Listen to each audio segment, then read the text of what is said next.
Hello everyone, my name is Palak Goyal.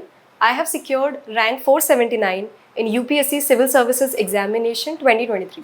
Here is my UPSC journey. I belong to Narmadapuram, Madhya Pradesh. If you talk about my schooling was done from here only, Narmada Valley International School, Hoshangabad / Narmadapuram.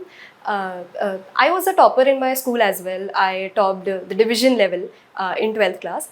So academically मैं हमेशा से पढ़ाई मेरा शौक रहा है. मैंने हमेशा बहुत मेहनत की है and I always got good scores. Even in my college मैंने दिल्ली यूनिवर्सिटी में SGTB खालसा कॉलेज से BA ऑनर्स पॉलिटिकल साइंस में ग्रेजुएशन किया है. Even there, I was very active in extracurricular activities. I was the president in debating society of the college. Academically also, I was the topper in my college. तो हमेशा से मैंने पढ़ाई को बहुत तवज्जो दी है. कॉलेज में, स्कूल में, I always kept preparing for the UPSC examination क्योंकि मेरा ये गोल बहुत पहले से था. बचपन से ही मैंने ये सपना देखा था कि मैं एक सिविल सर्वेंट बनूं और उसके लिए मुझे अपने पेरेंट्स, टीचर्स, सब लोगों ने बहुत सपोर्ट किया.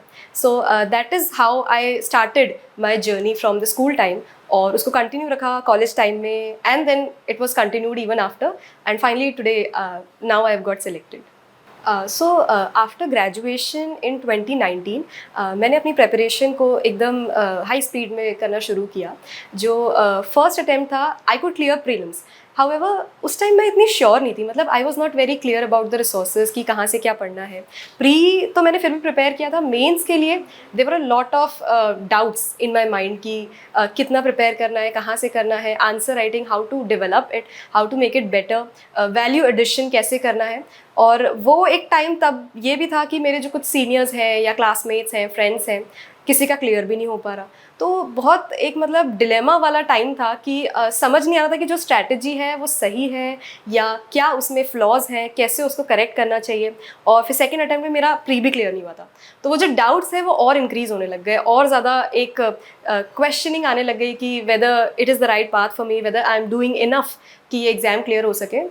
बट फाइनली मैं कहूँगी थर्ड अटैम्प्ट के टाइम के पहले मैंने बहुत सारे फ्रेंड्स, टीचर्स, सब अपनी फैमिली सबसे बात की और उनसे बार बार ये चीज़ सोचने की कोशिश की कि क्या कुछ मैं लैक कर रही हूँ इसलिए नहीं हो पा रहा या फिर ये मेरा एप्टीट्यूड ही नहीं है. क्योंकि कई बार आप किसी से बात करते हो तो ये चीज़ दिमाग में आती है कि शायद ये फील्ड मेरे लिए नहीं है, maybe I am not well enough for this. But बहुत मुझे मोटिवेशन मिला सबसे, एक पॉजिटिव एनवायरनमेंट क्रिएट किया. सब ने बोला कि नहीं, you should try better, you should try better. तो थर्ड अटैम्प्ट फाइनली मैंने बहुत अच्छी तैयारी के साथ उस टाइम मैंने बहुत सारी test series, different sources, different मतलब कोचिंग के स्टडी मटेरियल को यूटिलाइज़ किया और टेस्ट सीरीज़ ली. For example GS score was 1 जिसमें मैंने संपूर्णा का कोर्स लिया था दिसंबर टू मार्च. तो वो जो टाइम था, अगेन स्टार्टिंग के 1-2 टेस्ट जो थे बहुत लो स्कोर्स आ रहे थे, बहुत मतलब समझ नहीं आ रहा था कि वेयर एम आई लैकिंग. फिर टॉपर कॉपी से मैंने उसको टैली किया, रीचेक किया, जो उसमें रिव्यूज़, फीडबैक आ रहे थे उस पर मैंने स्टडी करने की कोशिश की कि क्या वो एग्जैक्ट पॉइंट्स हैं जहाँ मैं गलती कर रही हूँ. और फिर धीरे धीरे आई वुड से वो दिसंबर टू मार्च बहुत क्रूशियल टाइम था मेरे लिए जिसमें मैंने बहुत इम्प्रूव किया. मतलब बाय मार्च, बाय अप्रैल मुझे समझ में आ गया था कि answer writing how it should be done. दो देयर वर टाइमिंग इशूज़ कि कभी कंप्लीट नहीं हो पा रहा है, कभी कुछ क्वेश्चंस बहुत अच्छे से हो पा रहे हैं, कुछ तक नहीं हो पा रहे हैं. बट स्टिल मतलब एक आइडिया दिमाग में लग गया कि what is needed exactly in the examination. तो थर्ड अटैम्प्ट मेरा काफ़ी अच्छा गया. मैं इंटरव्यू तक पहुंची. इंटरव्यू भी मतलब अगेन इंटरव्यू में फिर वो डिलेमा शुरू हो गई कि फर्स्ट एक्सपीरियंस है, नहीं पता क्या पूछेंगे, कैसे पूछेंगे, कहाँ कैसा आंसर करना है. मॉक्स मैंने कुछ लिए थे बट वो जो एक डर था वो था. फिर इंटरव्यू तो वैसे मेरा काफ़ी अच्छा गया, कॉन्फिडेंटली गया, बट फिर मेरा सिलेक्शन हुआ. तो अगेन वो एक डिसअपॉइंटमेंट, एक फ्रस्ट्रेशन, इट वाज देयर. और समझ भी नहीं आता कि अब अगेन फिर से वो सारा प्रोसेस फिर से करना है और फिर से अपने फ्लॉज को फाइंड आउट करना है, फिर से उनको करेक्ट करना है.